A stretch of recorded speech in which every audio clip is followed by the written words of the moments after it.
नवग्रह, कुंडली और नक्षत्र ये सब जीवन के अभिन्न अंग होते हैं हर मानव के। अब दो तरह के लोग यहाँ पे आएंगे जो बोलेंगे कि इसमें नया क्या है या हमें पता है। दूसरे कहेंगे ऐसा कुछ भी नहीं है, ग्रह नक्षत्र कभी भी मानव के अभिन्न अंग हो ही नहीं सकते। तो दोनों के लिए मेरे पास बहुत ही रोचक तथ्य है जिनको जान के आप मजबूर हो जाएंगे ये सोचने पे कि कैसे आप ज्योतिष विज्ञान को झुटलाएंगे, कैसे आप कह सकते हैं कि ज्योतिष शास्त्र कोई भी मायने नहीं रखता। जी हाँ, आपको सब ने बताया होगा कि ये ग्रह की दशा, ये अच्छा ग्रह है, बुरा ग्रह, आपकी कुंडली में अच्छा है, ये बुरा है। लेकिन क्या कभी आपने सोचा है कि जो भी वो आपको बता रहे हैं वो आपको समझ में आ रहा है? कभी आपकी इच्छा नहीं हुई जानने की कि काश हम भी थोड़ा बहुत समझ पाते, ये सही बता रहे हैं या गलत बता रहे हैं? जी हाँ, हम कुंडली तो दिखवा देते हैं लेकिन हमें खुद को समझ नहीं आ रहा होता है कि ये सही है, गलत है या ऐसा कैसा हो रहा है। तो बस इसी विश्लेषण के साथ कि आप लोग अपनी थोड़ा बहुत कुंडली देखना भी जान ले, यही तथ्य मैं आप सभी के लिए लेके आई हूँ जो बड़े ही रोचक होने वाले। पूरी वीडियो में लगातार लास्ट तक बने रहे। अब आपका जैसे जैसे भी तथ्य है, जो भी आपने कभी सोचे होंगे ना, वो सब आपको इस वीडियो पे मिलेंगे। जी हाँ, आप सभी का स्वागत है मेरे चैनल एस्ट्रो टॉक विद ज्योति में। और मैं पूरा प्रयास करूंगी कि आपको वो हर तथ्य बता सकूं जो जानने ज़रूरी होते हैं। जी हाँ, जैसे कि मैंने आपको बताया कि अभिन्न अंग होते हैं और कैसे होते हैं। अब इसकी बारी है।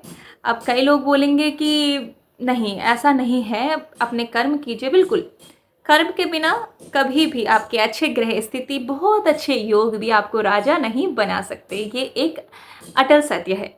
लेकिन क्या आप जानते हैं कि बहुत सी चीज़ें हैं जिनसे आप सोचने में मजबूर हो जाएंगे कि ज्योतिष शास्त्र कितना मायने रखता है हमारे जीवन में। जी हाँ, कुछ ऐसे ही आपको मैं जानकारी देने वाली हूँ इस वीडियो के माध्यम से, तो अंत तक ज़रूर बने रहे। जैसे कि सबसे पहला जो पॉइंट आता है वो ये है कि आपने कभी सोचा है कि रविवार के बाद सोमवार ही क्यों आता है, फिर मंगलवार ही क्यों आता है? अगर एक बार आ गया तो दूसरी बार रविवार के बाद बुधवार क्यों नहीं आ जा रहा, शनिवार क्यों नहीं आ जाता है? जी हाँ, ये एक बहुत ही रोचक तथ्य है और इसे बताने में मुझे बहुत ही गर्व भी महसूस हो रहा है कि सनातनियों ने ही इसकी सबसे पहले खोज की थी और आज पूरा विश्व संडे मंडे ट्यूसडे करे चाहे कुछ करे, सब उसी क्रम से चल रहा है। जैसे कि ज्योतिष शास्त्र में होरा होता है, होरा का जो अर्थ है वो ये है कि घंटे को जो मापा जाता था वो होरा से मापा जाता था। अब जब रविवार, सोमवार, मंगलवार इस क्रम से आते हैं, इनका भी एक बड़ा ही रोचक तथ्य है कि जो होरा होता है, जो पूरी परिक्रमा काल होती है हर ग्रह की, वो जितनी दूरी में जितने जैसे ग्रह हैं उस क्रम से, अब जैसे रविवार है तो जितने दूरी पर हर ग्रह उनके हैं तो वैसे वैसे करके सारे जितने भी ग्रह हैं उनके क्रम से रविवार, सोमवार, मंगलवार, बुधवार और ये सब कुछ आ रहे हैं। जैसे कि मैंने बताया कि इसकी खोज भी हमने ही की थी, तो ये बहुत ही हमारे लिए माननीय है। दूसरा तथ्य जो आपको लगेगा कि ऐसा तो हमने सोचा ही नहीं था, आपने महीनों के नाम सुने। नहीं नहीं, जनवरी, फरवरी, मार्च, अप्रैल की बात नहीं कर रही हूँ मैं बात कर रही हूँ वो महीने जो हम हिंदू और सनातनी अपने कैलेंडर में हर 15 दिन में परिवर्तित होते हुए देखते हैं। वो कौन से महीने हैं कई लोग शायद जानते होंगे, जो नहीं जानते हैं वो बिल्कुल ध्यान से सुने। जैसे कि माघ, फागुन, चैत्र, बैसाख, ये सब महीने आपने सुने होंगे। लेकिन कभी भी सोचने की कोशिश की है कि ये महीने किस ऐसे ही क्रम में नाम में क्यों रखे गए हैं? जी नहीं, कोई ऋषि मुनि के नाम पे ये नहीं रखे गए हैं। हाँ जी, ये रखे गए हैं आपके नक्षत्रों के नाम पे।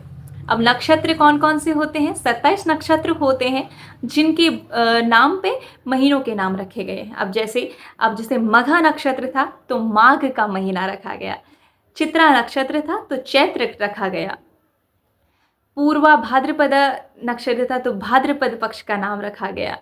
ऐसे ही जितने भी 12 महीने में जितने भी पक्ष बदलते हैं वैसे ही सारे नक्षत्र के, जैसे कृतिका नक्षत्र में कार्तिक नक्षत्र रखा गया।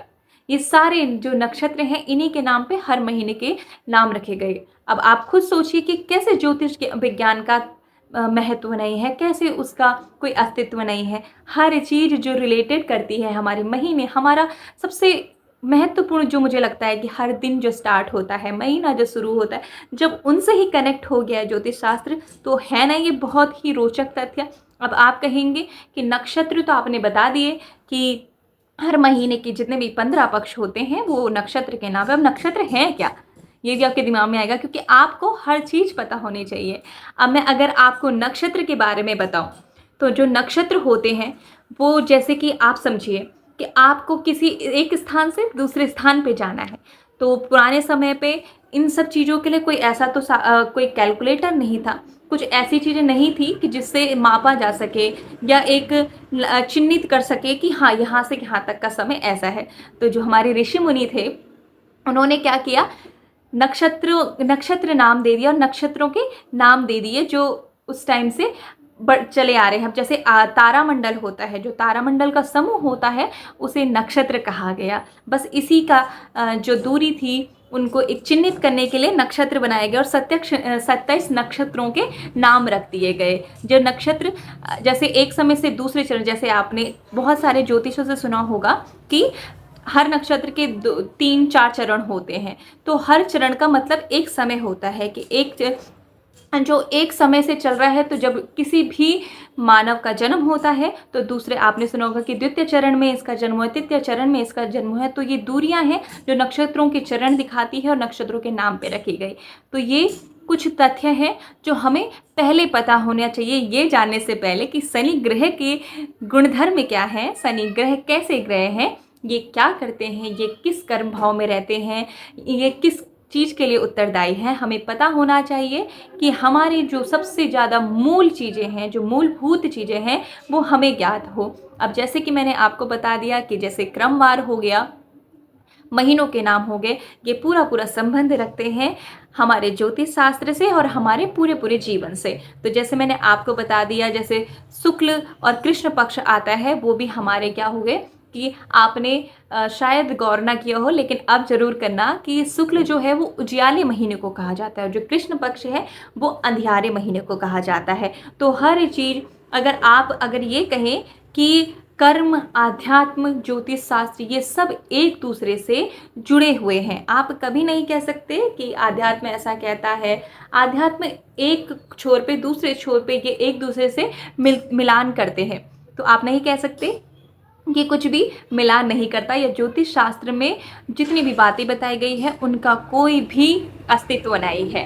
तो जैसे कि मैंने आप सभी को आज बताई बेसिक चीज़ें कि नक्षत्र क्या है, हमारे जो मास और महीने हैं वो किस तरह नक्षत्रों के नाम पे रखे गए हैं, और जो हमारे हर दिन का क्रम है वो किस क्रम में चलता है। अगली वीडियो में मैं आपको मिलूंगी एक नए रोचक उसके साथ, जिसमें मैं आपको बताऊंगी कि क्या ग्रह होते हैं और क्या ग्रहों की एक उत्तरदायी होते हैं, ग्रह किस चीज़ के लिए और किस वजह से हमारी कुंडली में अच्छे और बुरे का पता चलता है। इसी के साथ आशा करती हूँ आप सभी को ये वीडियो बहुत पसंद आएगी और आप समर्थन देंगे, ताकि आपके समर्थन से मैं आपके लिए ऐसे ही बहुत रोचक तथ्य लेके आ सकूँ। नमस्कार, हरे कृष्णा।